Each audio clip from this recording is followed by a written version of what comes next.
हौसला अफजाई करना सीखें। परेशान तो सभी करते हैं।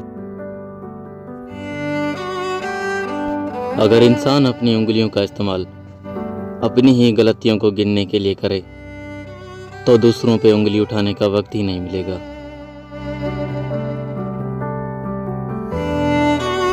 इंसान चेहरे तो साफ रखता है जिस पर लोगों की नज़र होती है, मगर दिल को साफ नहीं रखता जिस पर अल्लाह की नज़र होती है।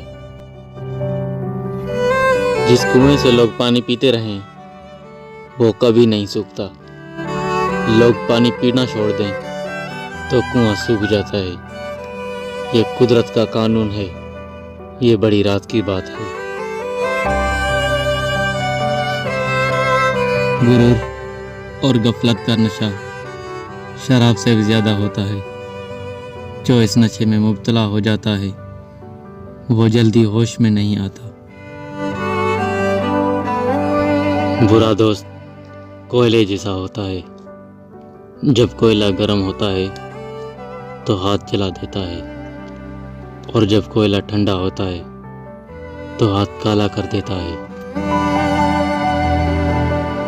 दूसरों पर तनकीद करने और उनकी गलती पर अल्लाह अल्लाह करने से बेहतर है अपनी गलती पर अस्तगफुरुल्लाह किया जाए।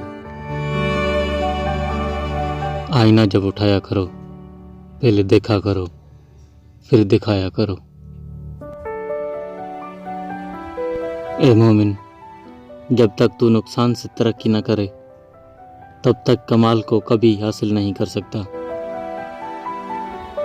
अच्छी ज़िंदगी अच्छी सूरत से नहीं मिलती, अच्छी नीयत से मिलती है। बुरा चाहने वाले को बता दो, इज्जतें रब देता है।